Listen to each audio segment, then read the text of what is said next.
Two Jack Bros. Two Jack Bros. Welcome back to Two Jack Bros. And if it's your first time, thank you for giving us a shot. Welcome to you as well. I am Sidney. I am sitting next to Ansley. Hello. And today our guest is none other than the Blake Wexler. What's going on, guys? Thank you for having me. I'm glad we finally were able to do this. Hell works. yeah. This is great. We're all so busy and important, so we had to keep moving things around. But It wasn't us being busy. It was Blake. Yeah, Blake was so busy. So busy. We were just sitting here waiting for you. Really. Well, I appreciate that, and now I apologize for lying and saying it was busy. You think Blake wants to come now? I wish I knew. I would have just came. I didn't know you were waiting here the whole time. I feel like a piece of shit. I'm so sorry.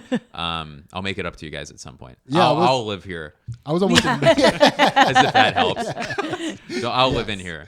problem solved. Rent free. Thank you. Yeah. Yes, he is now part of the family. Problem Welcome solved. to our new family member, Blake Wexler, ladies and gentlemen. It's our son. I love being a Gant. Yeah, lighter than our actual son. Actually, darker, like same color. Yeah. Probably same color as our son. Yeah. Yeah, you could be our son. I could be and I am. I think, we just have to sign the paperwork. Absolutely. Nice.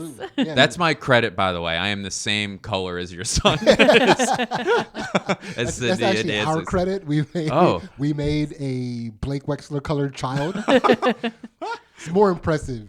We have joint custody of that credit. Yeah. And you have joint custody of me, Hell your yeah. son. Yeah. Absolutely. We made it work. Absolutely. And of course, before we get started, I want to remind you guys to do all the things you do to show love to a podcast. Rate, review, subscribe. Also, come be part of our Patreon. $1 gets you all of our content, exclusive content that's only on Patreon. And of course, check out Blake's podcast, Blake's Take, for goodness sake. You cleaned it up. It's even more edgy. It's Blake's Takes for God's sakes. Ooh. I know. I use the word. We don't speak like that in this No. I didn't mean to. That was, wow. I'll do a penance or whatever the thing. I'm so Yeah. sorry for anybody that heard that.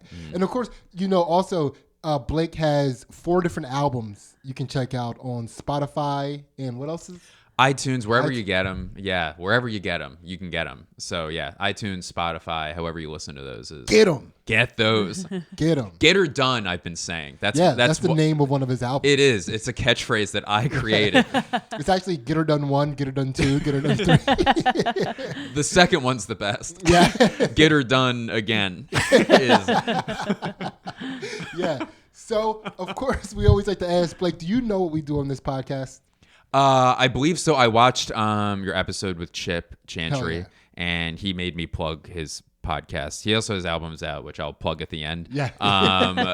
But yeah, it's the Chakra steps, right? And I know I'm bastardizing it, but yeah. Yeah, of course. Cool. It's cool. Yeah, that's what we do. Comedians, we come in and we bastardize shit and move on. That's right. Yeah. That's right. So basically the premise, if you're new to this podcast, we're trying to prove that you can have a sense of humor and still reach a higher consciousness / enlightenment, right? Even a dark sense of humor, a dirty or edgy sense of humor, just any sense of humor.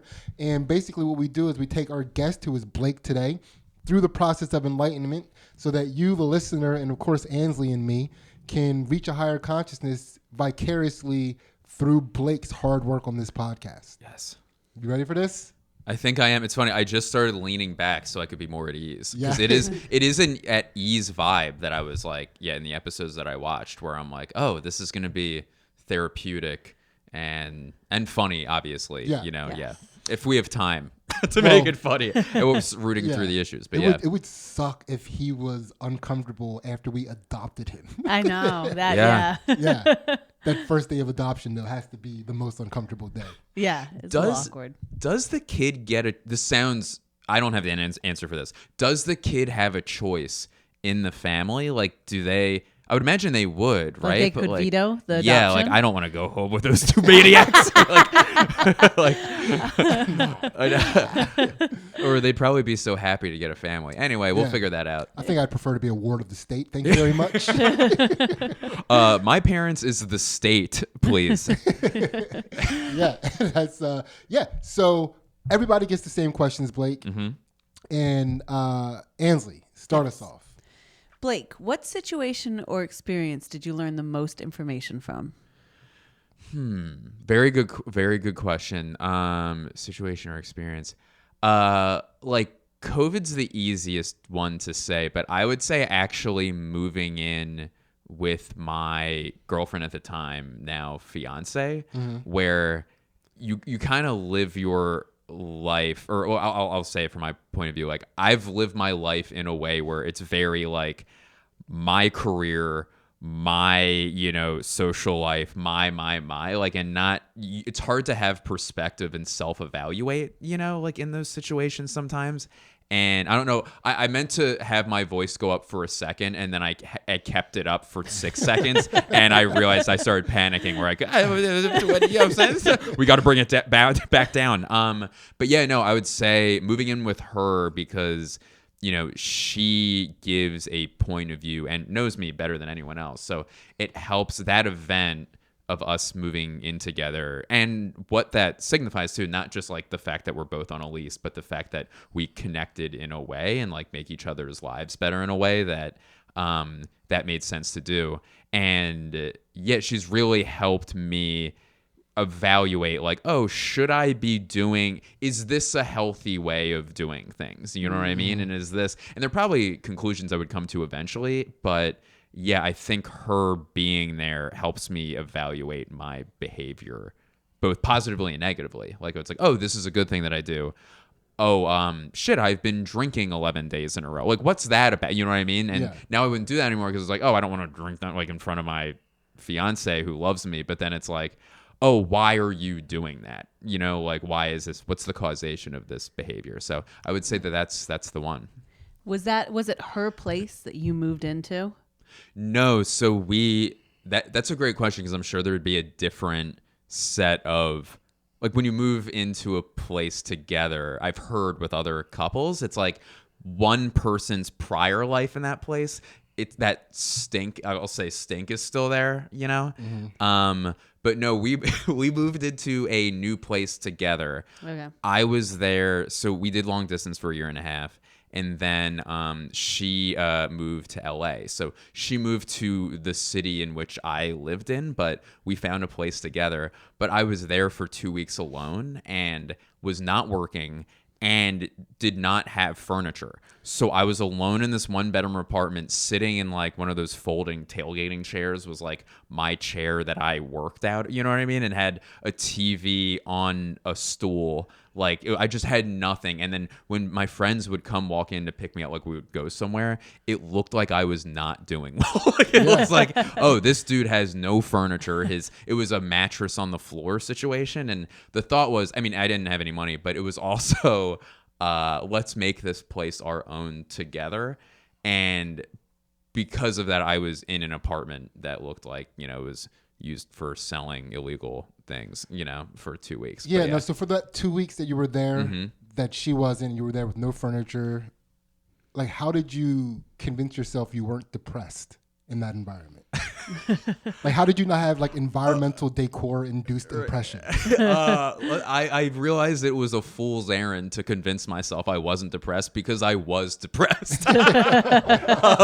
No, it was it's funny. So it was it's weird because like it's not like things were good, like it wasn't like a tragedy had happened, but I was living like the power grid went out, in Los Angeles. So I would make an effort to see people where like because I didn't have roommates for the first time in my life as well. So I've always been used to coming home, like even if the person's a piece of shit, like you see the person, but here at this place, like for like Pat Barker, who like like I don't know if you guys met him, Pat from stand up, but where Pat and I would go out to lunch together, I'd give him like an extra big hug when we went out.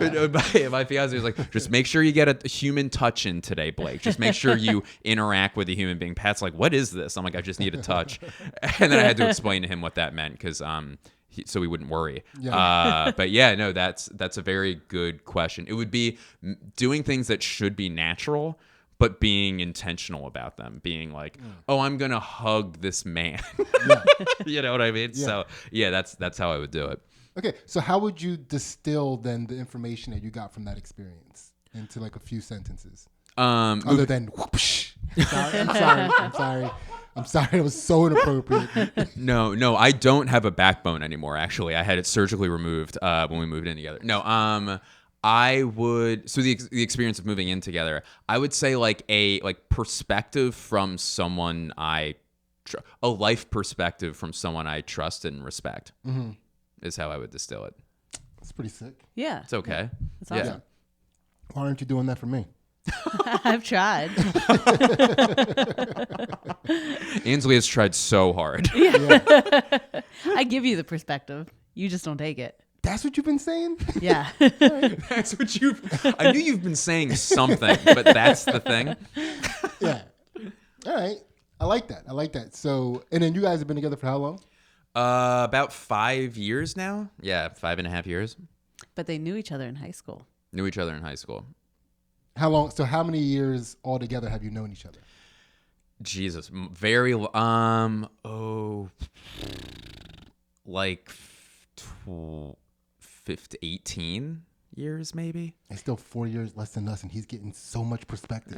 I don't know why you think it's my issue that you're not getting perspective. All right, that's fair. Who do you get perspective from, Sidney, if not Ansley? Yes, Sidney. I don't think I get perspective. I have a shield. Now that you asked that question, I've never really considered that. I don't know what that word means, to be completely honest. Blake, we ask the questions around here. How I about you? apologize. I know my place. The first question the guest ever asked us, and I had no answer for No it. answer. Wow. All right, so now, Blake, we're going to go and start opening up these chakras. We start from the bottom chakra up, and the bottom chakra is located in the butthole. Are you okay with having that open? If it's closed, that's another set of issues. So yeah, let's open that butt. Let's do it. All right, Blake, how have you learned to overcome fear? That's a very funny question. I guess like therapy, to be honest, where I started doing that like this past year, and I was always like, oh, everyone should go to therapy, but I never did it myself, which I think is like just practice what you preach is a thing that I'm working on. But I think it's like acknowledging what's causing the fear is, I think, the best thing, where often if I'm feeling fear or like anxiety, it's not from the actual thing, like, so say what we were talking about, like how big of a nightmare but like it is to like ask your friends to like do the show, or like if people cancel or something, you know what I mean, or those weren't your words, that's how I would feel like with the podcast. But so when I have like a fear to ask someone, it's the fear is like, oh, like they're gonna be so like upset, like, oh, they're gonna feel pressure to do it, and then they're gonna have to cancel something, and they have to do this. Like, no, that's not happening right now. They're grown-ups who can say no.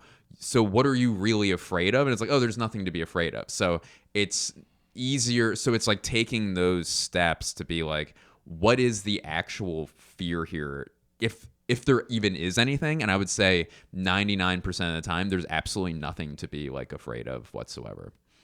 Okay. Was there a theme, like since you're in therapy, was there a theme to the things that you were afraid of?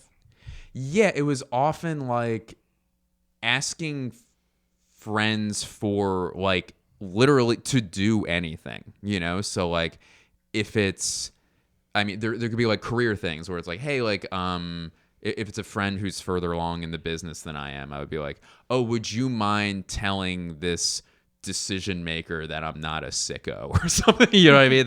That like, oh, like he's at the very least whatever, or like, hey, can I open for you or something? Like that is, I think my biggest fear is like being annoying. So it's like, but the thing is like, oh, if you're gonna ask that person that, I'm not nuts, so like I wouldn't ask someone inappropriately, you know what I mean?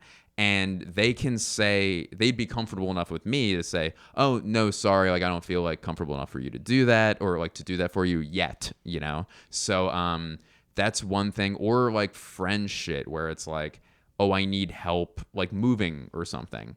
Yeah. I just assume like, because I know when people ask me to help them move, I'm like, are you fucking out of your mind? Like I don't want to do, like really, I'm that busy and I have to do that. But if I love that person, I would do it in a second, like for a buddy or something. So I think it's shit. Like I think it's being an imposition is is the common theme, I guess, of it. And then I'm sorry, I don't mean to interrupt, but it's tickling me to think that 2 weeks that you didn't have furniture in LA was because you were too afraid to ask somebody to help you move furniture into the house. I just won't have it, I guess. yeah, I guess I just won't have furniture. It's like, I mean, it's either furniture or friends. yeah, And I need human touch. can't sleep on a friend. Yeah. So what are we gonna do? That's really funny. It's like, yo, if your friends saw you sitting on the floor, they would much rather just give you a chair. You know what I mean? Like, that's really, really funny. But yeah, no, I think to answer your question, most often the worry of being an imposition.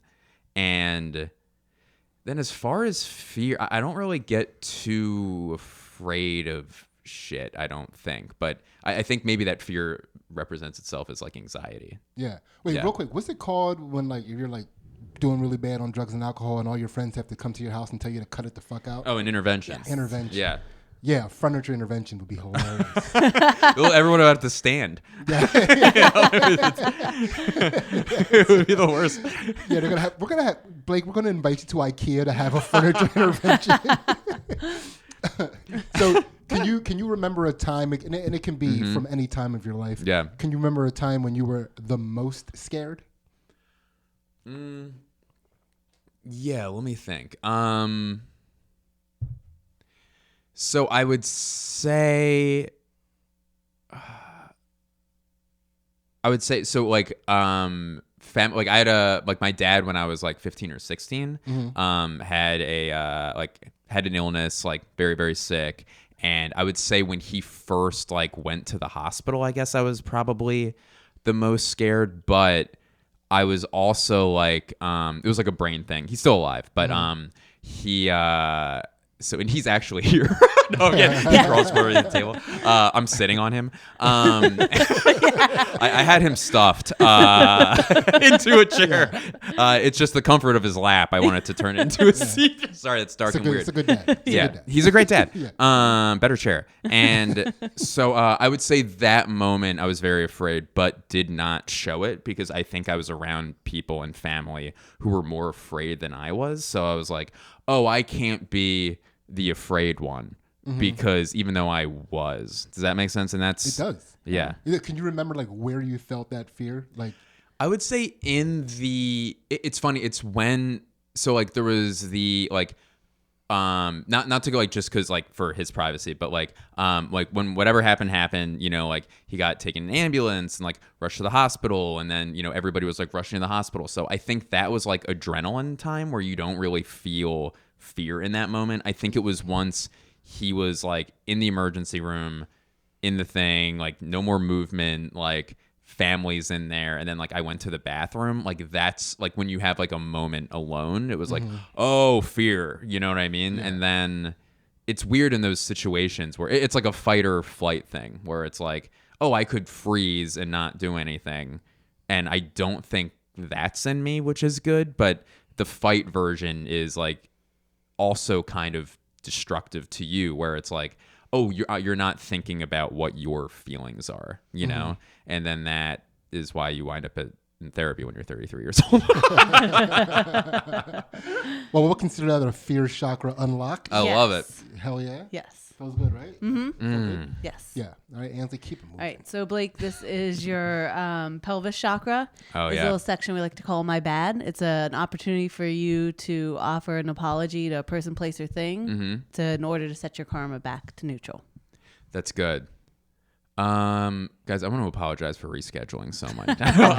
She doesn't even know. I gotta say. Yeah. I don't tell her unless the guest is actually coming. Oh, okay, cool.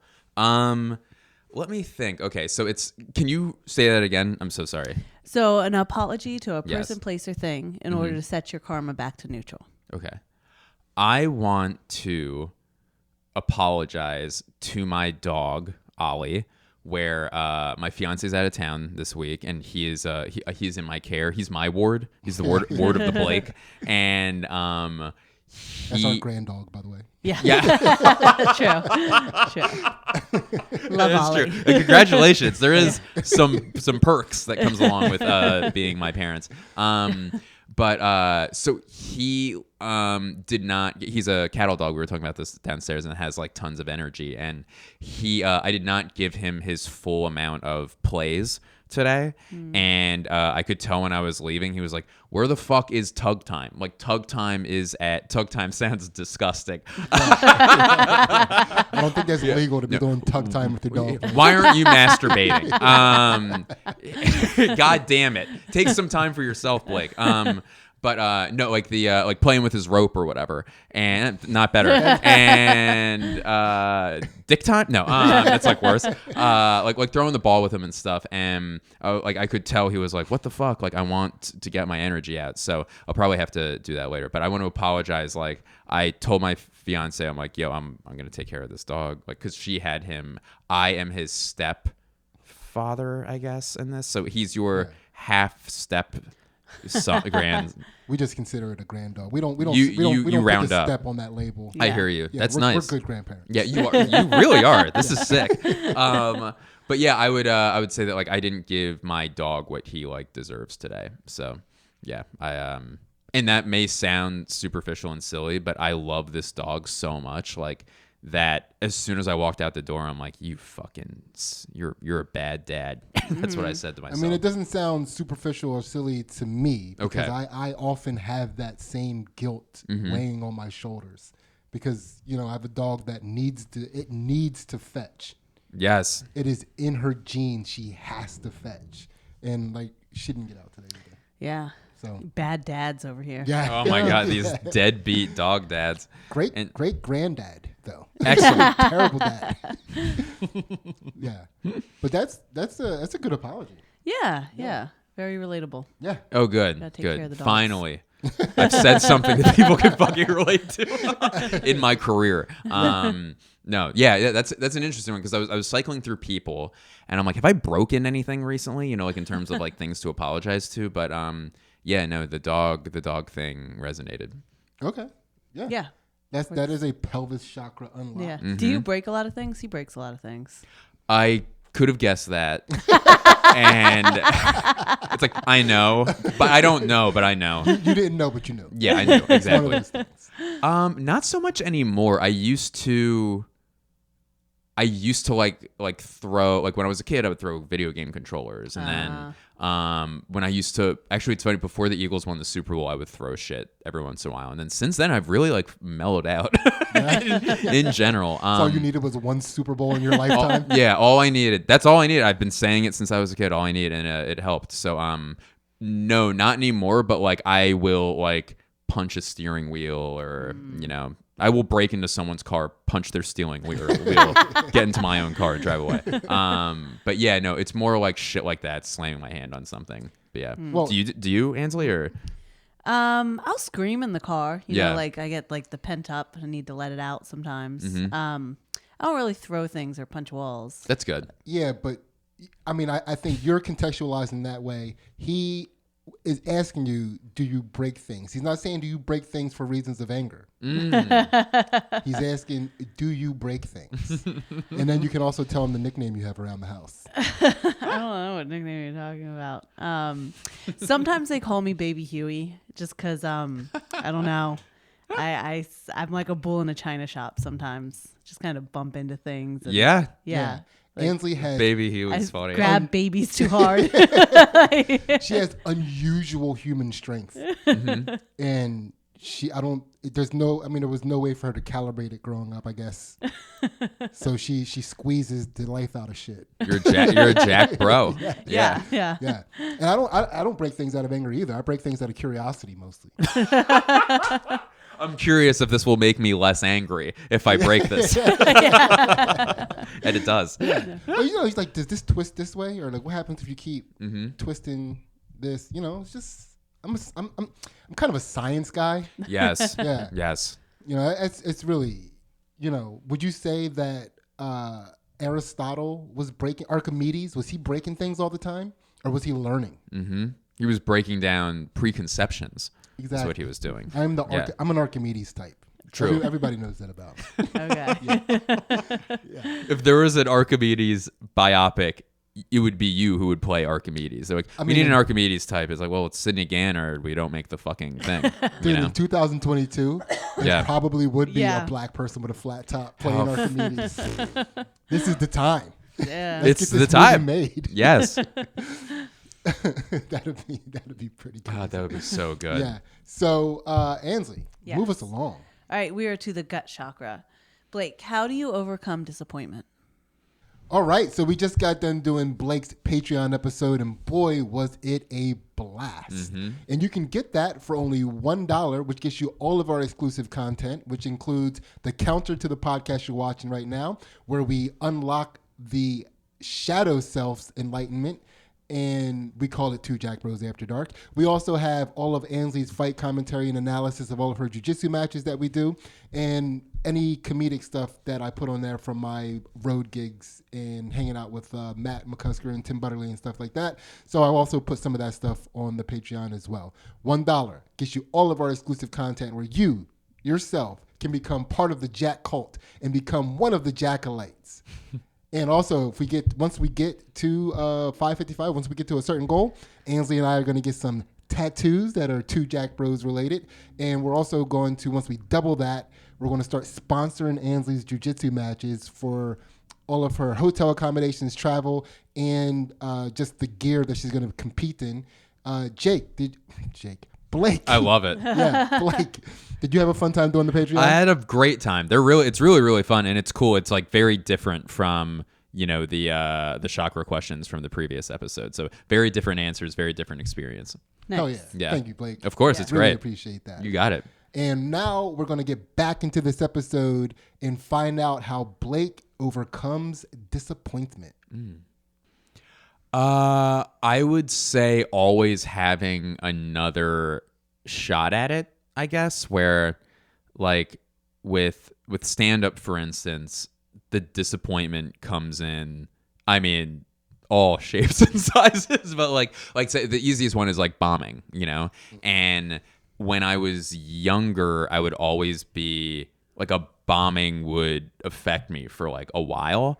But now I'm fortunate enough to have like another show, and I'm like, okay, I bombed tonight, but I won't tomorrow, And if I do tomorrow, then I won't the next 4 or 5 times, So it's generally repetition, and also with disappointment, finding the cause of the disappointment. Like if it's my fault, it's like, oh, what did I do to cause this disappointment? Or if someone else is like disappointing me, it's like, oh, then like what did they do? Like should I change my expectations of this person? And then also just like, does this thing even matter? Like the disappointment. So kind of like zoom out and see, am I putting this thing on a pedestal? Like just contextualizing it, I guess. Yeah. So I always like to ask, like in high school, middle school, did you do like sports or theater or anything like that? And did you have any disappointments that still resonate with you from back then in those endeavors? I did sports theater where I would act out sports. I would. That's what it doesn't sound like a bad idea. So as a family, we can start that business, that lucrative business. So I played sports. My freshman year in high school, I played baseball, and then also I didn't really do theater. I started stand up when I was 16, so like I did that. Which is weird, and so that's what I did throughout high school, which is strange. But if I could, I guess like regrets and disappointment, I wish I like did with sports. I really did enjoy playing sports a lot, and I was also like fat, so like I wish, like I think I am disappointed that like, oh, if I was in shape. You know what I mean? Like I could have played for, like I could have been, I was never going to be a star athlete, but it's like, oh, I could have played, JV or something and had that experience. And then, but yeah, I think that's that disappointment of, but like being cut from teams, I still remember that like vividly, And what teams are you cut from? Basketball I was cut from. Was it like a walking up to the list type of thing and not seeing your name, or like how did it happen? That was in middle school. After I was cut from the middle school basketball team, I'm like, I get the hint. No, probably not worth trying out in high school. But it was not a Michael Jordan situation where, that I remember like the coach was so like matter of fact, and it was like, he didn't say it this way, but for him, it was like, you so obviously should not be playing on this team that I can't even be like warm right now. Where it was so matter of fact, where he goes, listen, you got good moves, you just are really slow. And, and that was the best thing. I'm like, well, at least he did try to say something positive. And then the other stuff, there was like a list situation where No, but I made that. Yeah, I think like after my freshman year of baseball, where I was like, and you know, sports writers write about that freshman year of baseball that I had constantly. It was covered very extensively. Stephen A. Smith would debate it all the time. But no, it was played freshman year of baseball, did not play often. And it's like, yeah, I think I'm good. And I started stand up when I was the next year, sophomore year of high school. I'm like, I mean, this is weird to say now because, like, looking back at it, I was terrible. But I'm like, I can see myself being very good at this. So I'm going to keep doing this instead. Yeah. Have you ever had to read a cut list and not see your name? No. I don't know. Like, my high school was so small that, like, I don't know that we posted lists. Yeah. I think, like, everybody made one of the teams, you know? It was like...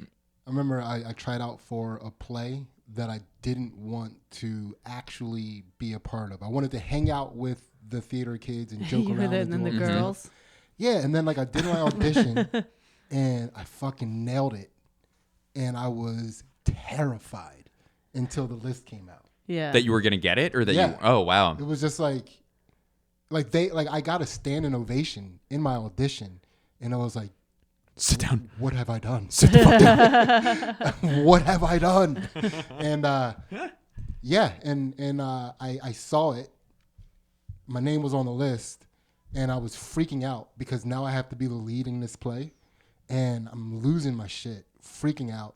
And then I get to like our first rehearsal, and I'm just like, you know, like, it was like almost like a humble brag. It's like, oh man, it sucks that I have to be the lead in this play.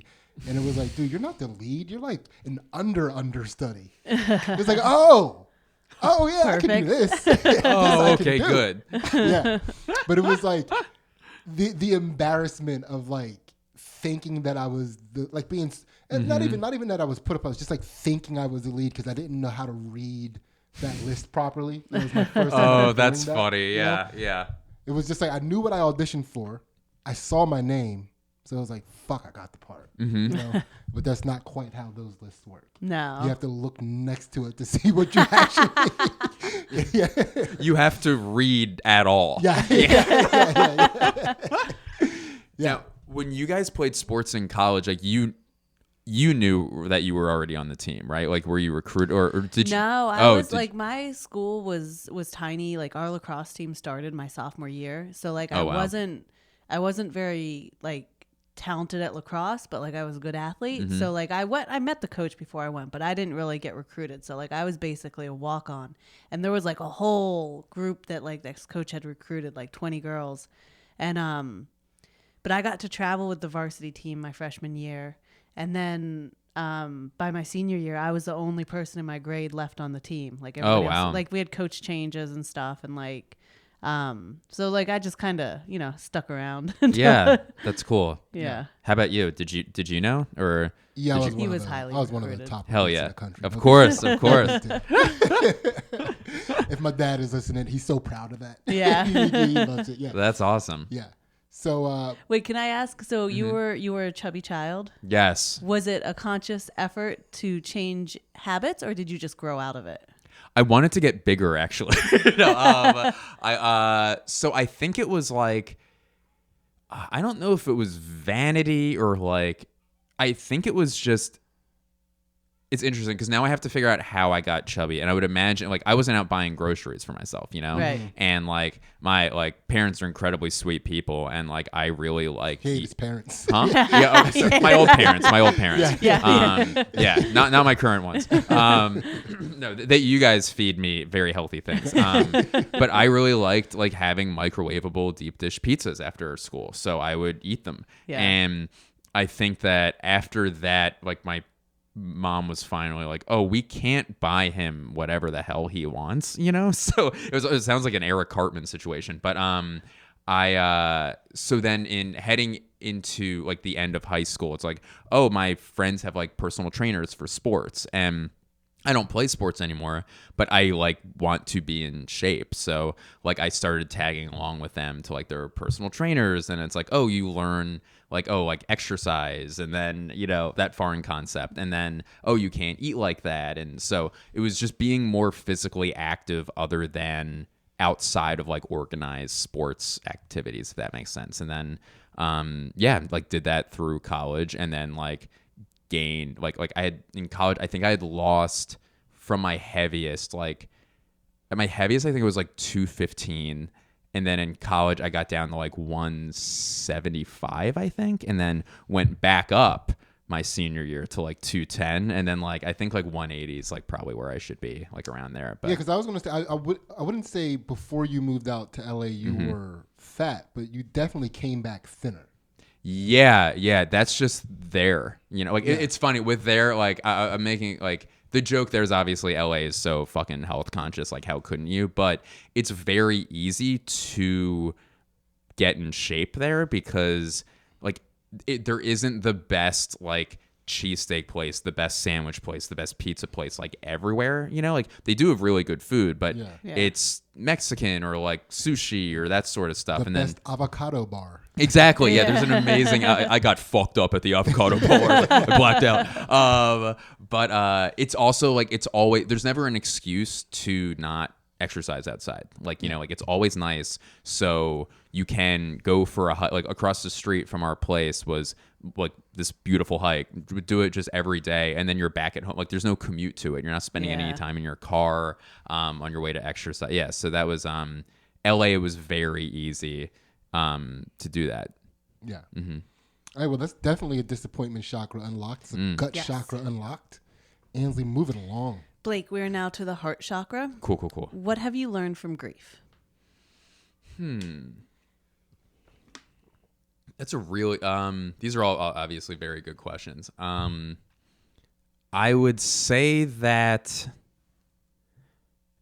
grief is not this is going to sound strange, but it's not a personality, you know, where I think and there's no easy way to deal with grief. It's all very, very hard. But I think I've seen, and this like has happened like to me at certain points, but like you don't want to become the grief, you know, where if someone close to you dies, and as an example, like your whole life is like kind of maybe wrapped up in that person, but that doesn't define who you are. So I think grief is something to process, not be that person. So I've seen people like close to me where it's like, oh, I'm the, like people I know, it's like, I'm the widow, or like, I'm the widower, or I'm the person who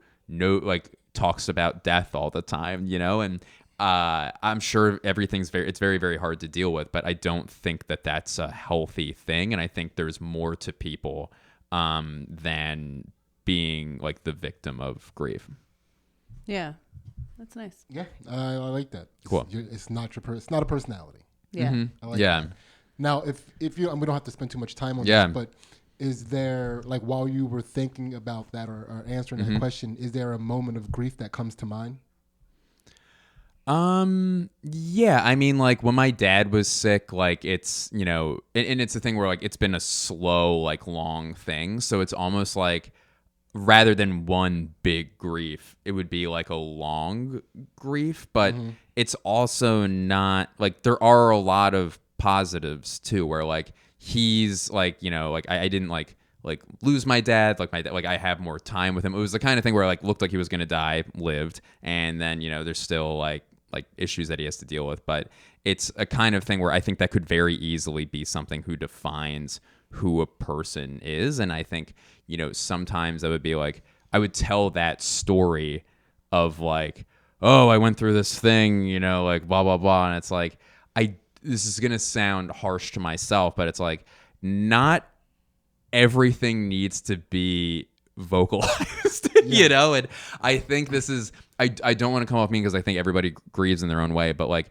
I think when I see people go, I think be intentional with your grief, where I think sometimes people go on like social media and they're like, I am dealing with this horrible fucking thing, blah blah blah, and it's like I don't think what you're doing is helpful to you, and like getting rid of the judgment, because the cynical person in me like just wants to be like, shut the fuck up. But the helpful person where it's like, I think you need to talk to a friend. I don't think you're going to get what you need from this Facebook post. You know what I mean? Like, and if you need something from this Facebook post, be like, hey, I'm having, like, can someone privately message me who knows something about how to deal with specific X, specific Y, you know what I mean?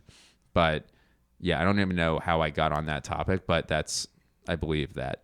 No, yeah, it's great. I mean, it makes me think of some of those people that do kind of adopt their grief as a personality, and how, like, if they had what you were describing as a long grief, like, oh my God, they'd be sitting pretty for the rest of their life. Right. Yeah. Like, Yeah. they'd love that long grief, Yeah. For a long grief.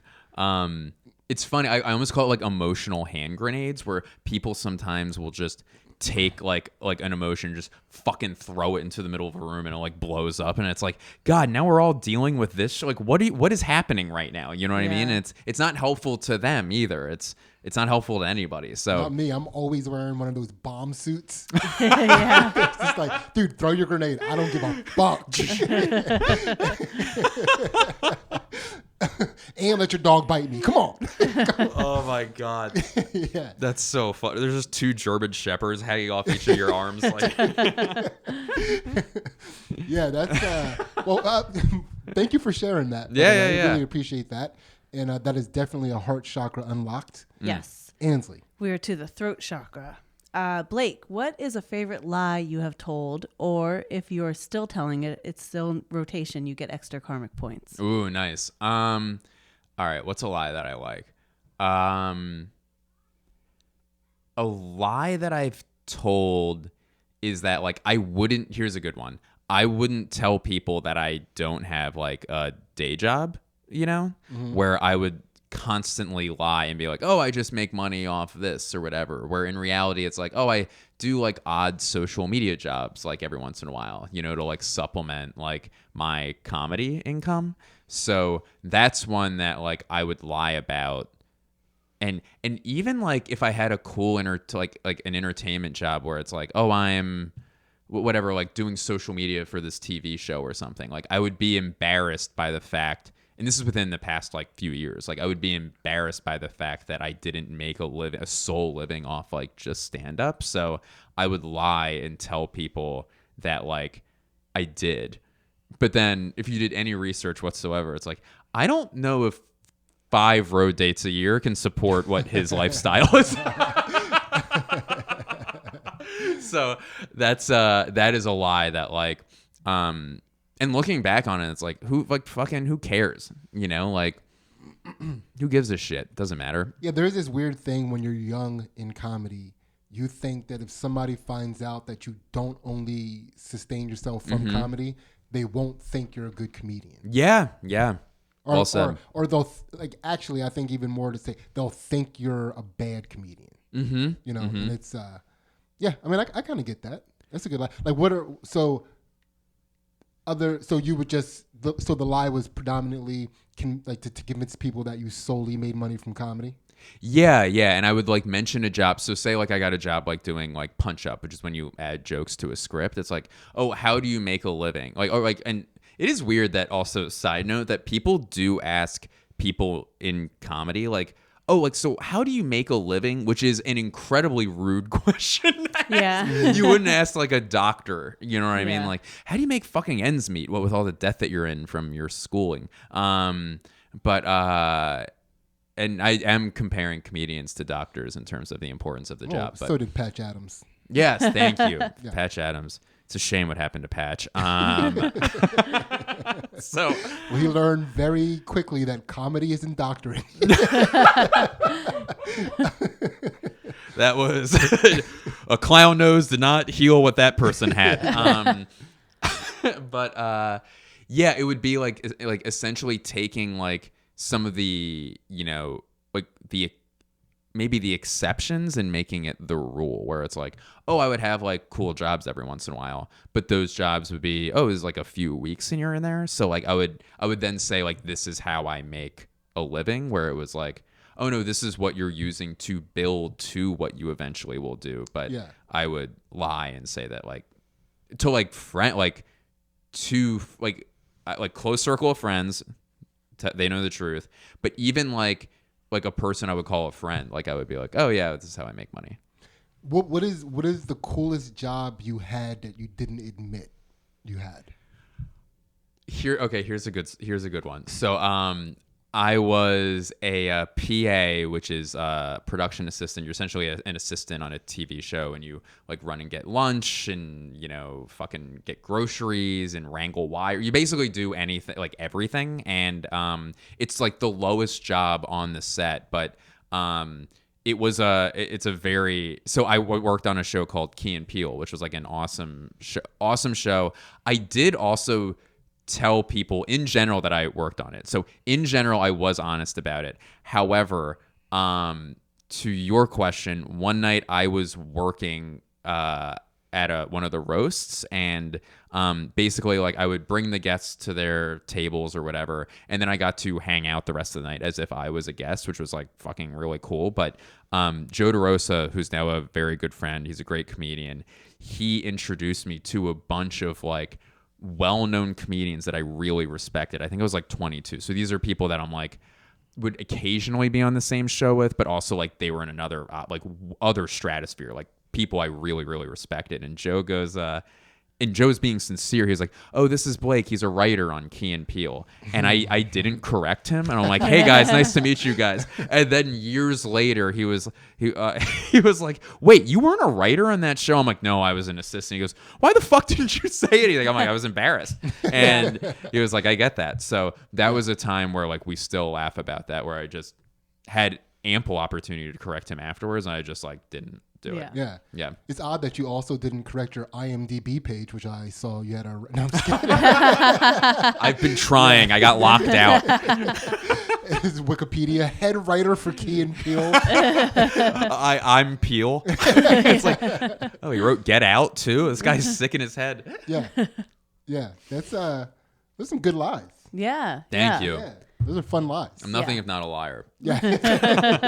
Yeah, that was one of the quickest that somebody has jumped to a lie. Yeah. You know, and it was like it was like fun watching you like wait, which version of this lie am I gonna tell? You know, Yeah, like, it's like, yeah. And usually people are like, I try to be. I mean, I'm such an honest guy. I mean, lying's just so beneath me. And then they'll tell you the most awful lie you've ever heard. It's like, fuck, dude. Jesus Christ, yeah. God, leave. Destroying lives. Yeah.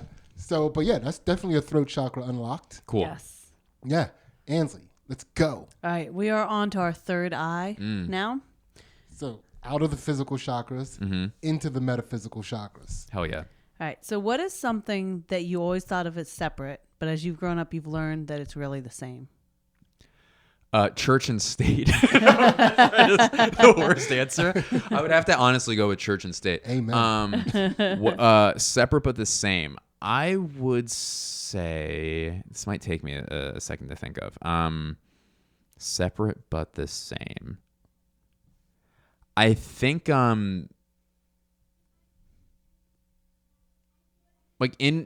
like relationship dynamics where, and this is either friendships or like romantic like relationships, where you can have separate like wants and like a separate means of accomplishing like the same goal, basically. Where, you know, for instance, my like fiance and I, like I would, I'm trying to think of like how to say this next part. So like I would like, I'm just in terms of argument styles, I guess, where we're both trying to get to the same thing, which is a resolution where we're both happy. And I'm an excellent arguer, and doesn't mean I'm more right. Doesn't mean I'm better. Like I'm better at the relationships. I'm just better at talking. And she is more introverted but an incredibly smart, like, and like emotionally intelligent person. So while we seemed like separate in the way that like we were talking about something, we were actually on the same page, but I was either so interested in arguing that like I wasn't hearing or trying to solve the situation, and she was so disgusted by my personality in that way that she wasn't able to articulate her thing. And then we tried this thing, but even though we were both trying to, I'm in the same way, like we're arguing separately, but we had the same goal of like, I want her to be happy in what the situation is. She wants me to be happy. So one funny thing that we started doing, where we would like, if I was in that mode or whatever, we would go to separate rooms, and like she'd like write out her like things, and she is a professional like writer, so she's an excellent writer. And I'm not good at typing with my fingers. So like it was then a total flip of like the argument dynamic, where like she's writing these like beautiful points, and I'm like, I can't type fast enough. So I'm just completely neutered like in the argument. But fuck, I guess I gotta sign this treaty now. Yeah. I'm like trying to talk into my phone, and it's like, why is he saying ducking over and over again? But yeah, no, I think that was a thing where like, despite different perspectives, different points of view, it was actually the same goal, the same conclusion. Yeah. I like that. That is nice. Yeah, Cool. yeah. That is, it's interesting too, because when you're a good arguer, even if you realize that you and a person are on the same page, part of you wants to be like, listen, we're on the same page, but I'm right. Yes. Yeah, and that's a thing. It's so hard to get rid of that. Yeah. Where it's like not mature. It's not helpful. I do it all the time. You know what I mean? But it's like, just like cut it out. You know, like this will be over. You want this to be over. It's like, you know, like back then when you said, you know, it's just like, just stop. I think we used to have a similar arguing issue. No? Am I wrong about that? Oh, we had issues. Yeah, and I remember like back when we were living in the apartment, I think that's when I was like, once I realized that we're on the same page, Sidney, shut the fuck up. Just like leave it at that. Yeah. Let us both walk away from this happy. You know, instead of like trying to find a way where us both being happy is both of us acknowledging that I was right. And then you find a way to also be happy. Yeah. But yeah, I like that. That's definitely, I hope people in a relationship that are hearing that can apply some of the wisdom from that. Yeah, for sure. Yeah. For sure.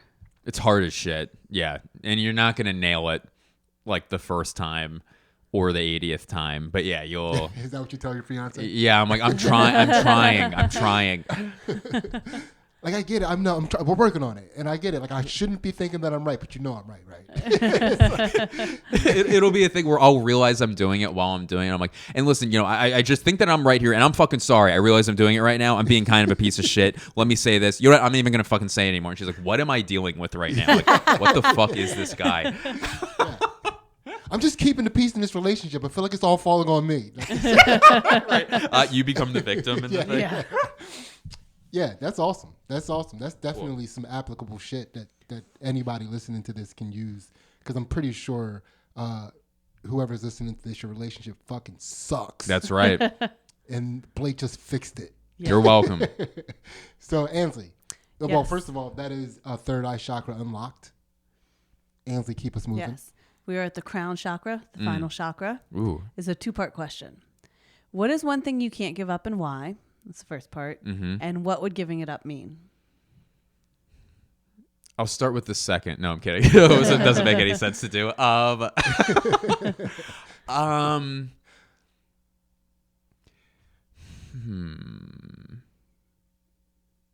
Okay, so I have a I don't know if it's an addiction. I'm told it might be one by people who don't know what they're talking about. But His fiance. everyone close to me. And I have. I'm sure that laugh, by the way, was really easy on the ears. I would. So I love to buy like sports like apparel, like. And the rarer and more expensive and the harder to find, the more I like getting it. And it's not a good use of money. It's not how grown-ups dress. Like I have other financial responsibilities. You know, like I'm getting married. Like I have all this shit. But like I do, it makes me very happy to buy. Like shopping for it makes me very happy. Having it makes me very happy. Like looking at it makes me happy. I love wearing the shit, and it's a thing that like I have cut back on a lot, but it's a thing that like I don't know if I could give it up. And it's not just like it's obviously not the fashion of it because it's jerseys and shit, but it's I think like when I was living, it really started happening like in college and then in LA, because I think it made me think of like, it's all like Eagles shit and like Phillies shit and like Sixers shit. So it made me feel like kind of connected psychologically, you know, like to my home, you know? Mm-hmm. And I would keep buying all that shit and I just love it. And it's a thing that like I realize is immature. It's not a good, I already have everything. Like there's no more things I can possibly buy, but I just love buying it. So that's the thing I can't give up. Will you say the second part again for me, please? I'm sorry. And what would giving it up mean? It would mean I would have so much more money in my bank account. The respect of my loved ones. I think it would mean, maybe we'll go deep with it. I think maybe it would mean that like, oh, you have some sort of weird issue or connection with home. I'm trying to like analyze this like in real time, where it's like, oh, maybe you didn't like where you've been living, you know, or like maybe you have unresolved issues with like, oh, were things like very good in your childhood, and is that why you're like connected to this? But I don't think that's true, because like all of the Philly sports teams sucked when I was a kid. But I don't know like what it is, but I'm sure it like would make me be more in the moment and be like, hey, look at all this money that you could put towards a house or a. By the way, I'm not spending $250,000 on clothes, but like things like a house payment, or like, you know, like a monthly payment or a mortgage payment, or like blah blah blah. So I think what it would mean is that I would have to like grow up in a way that I think I don't like. I'm not interested in doing. Wow, that was a very honest introspection. Thank you. Yeah. This will all have to be edited out. Yeah. Did your loved ones used to like give you these things as presents, and then they've like stopped because they're like, it's a problem? That's funny. No. So it's, if they stop giving, like, it would be like any present, because like I'm like older now, but like I think that's a very, very good question. Not that, but what they would do is like they would give me other things, if that makes sense. So like, you know, like for like Christmas job application, like yeah, that's funny. Like personal loan applications. So furniture, you know. yeah, exactly. It's like, hey, maybe get less jersey, maybe get like a fucking, you know, love seat to sit on. Blake comes back with an Eagles ottoman. I know. They're around. So an officially licensed ottoman. An autographed. Can you imagine lugging an ottoman to like a game and like having like Donovan McNabb sign it? So they would buy me like shit that I actually need. So like, it's like, oh, I noticed that even though you know, when you're buying someone a gift, it's it's tough for people too, probably, for buying me gifts, where it's like, I know he'll love this. I cannot enable this, so I'm gonna get him a bike rack for his car. Which I appreciate and is the right thing to do. But yeah, that's a funny and very good question. So if we were going to your house and you could only put up one article of this sports memorabilia clothing up as a display piece, it's going to be in a glass case, it's going to have a little soiree at your house, and you're going to have this one item up, what would it be? I like candles around it, like the guy died. It would be, I have a Nick Foles like thing that he didn't personally wear it, but it was from like the Super Bowl, where it's like this rare like zip up where it has like his number on it, Eagles thing from the Super Bowl, and it's this like rare like hooded thing that like you can't find anymore. So it's like, if it's funny, I just picture myself like in a fire, like running back in, like in my underwear, like running out with it singed, and my soiree. So that's the intervention. They frame it so I can't wear it anymore, and they're like, "This now, I need you to set this on fire, Blake, so you can set yourself free, so you can open up your crown chakra." But yeah, it would be that thing. It's just so fucking stupid. I mean, those equal color, are they Air Maxes that you have on right now? Yeah. I've never seen those before. That's pretty impressive. Thank you. Yeah. Am I enabling him right I now? think Yes. you might be, yeah. Yeah, Ansley just punched me in the ribs like, don't. Don't, he's clearly Working struggling. on this. You look at my wedding registry, I have like a separate one to like Foot Locker. None of these are women's sizes. They don't have to be. Yeah, that's man. So Blake, that was it. How do you feel? I feel great. This was fun. This was really fun. Yeah. Oh, yeah. It's obviously like, like heavy shit, but it's like you guys are so easy to talk to. It's fun to talk about. Yeah. Awesome. Thank you. We're pretty easygoing parents. Yeah. You are. Thanks, Mom and Dad. Yeah. So do you feel enlightened? Like what does it feel like? We've never done this. It does feel like, you feel like more aware, like it feels good to talk about shit that like, you don't like admitting to yourself necessarily. Like it always feels better, like I think that's a thing that like a mistake I'll make, and I'm sure like other people do too, but you just because it's annoying or not pleasant, like it's still like better to fucking talk about it, like who cares? Like Absolutely. Yeah. And I didn't even ask this. Do you have time to stick around for the Patreon? Let's do it. Hell yeah. Awesome. So yeah, Blake's going to do the Patreon as well. Mm-hmm. So that's $1, gets you all of our exclusive contact. You get the exclusive content. We're going to touch you. Yeah, I'm just thinking about Blake's contact. Yeah. Yeah, you get to, for $1, you can hug Blake. That's true. For $1, Blake gets to hug you. Yep. Skin to skin. Just a buck. Mm-hmm. Yeah, it's very To arm's important. tight. It's very important. And $1 gets you all of our exclusive content, not just the counter to this podcast, which we call Two Jack Bros After Dark, but you also get all of our fight commentary and analysis on Ansley's jiu-jitsu matches and some stand-up stuff that I put up there. So get up in there, join the Jacked cult, become one of the Jackalites. Hell And, yeah. Oh, I also have to say, we put it down. Like one of our goals is once we reach, I think it's 555 Patreon subscribers, Ansley and I are going to get 2 Jack Bros related tattoos. Wait, we Wow. haven't discussed this. Well, we're going to get tattoos. Okay. No? We can do it. Hell yeah. It's disgust. Handled. Yes. And then once we double that, we're also going to start, 2 Jack Bros is going to start sponsoring Ansley for some of these competitions. So not only providing her with travel and hotel accommodations, but 2 Jack Bros rash guards and gear that she's going to compete in. Nice. Yes. So, and then you also get to say that you sponsor a fighter. So that's going to be fun. And don't forget to check out Blake's podcast, Blake's Takes for God's Sake. Hell yeah. Nailed it. Nailed it. Sorry, God. And definitely look into all of his albums that he has on Spotify, iTunes, and wherever you can find comedy albums. He's a very funny guy, as you've seen here. Check that out. And other than that, we love you guys. Yeah, thank you. Thank you so much. And come over to the Patreon and see what else happens. Let's watch us enlighten Blake's shadow self, which should be very interesting. Ooh. All right, we're out. See ya. Two Jack Bros.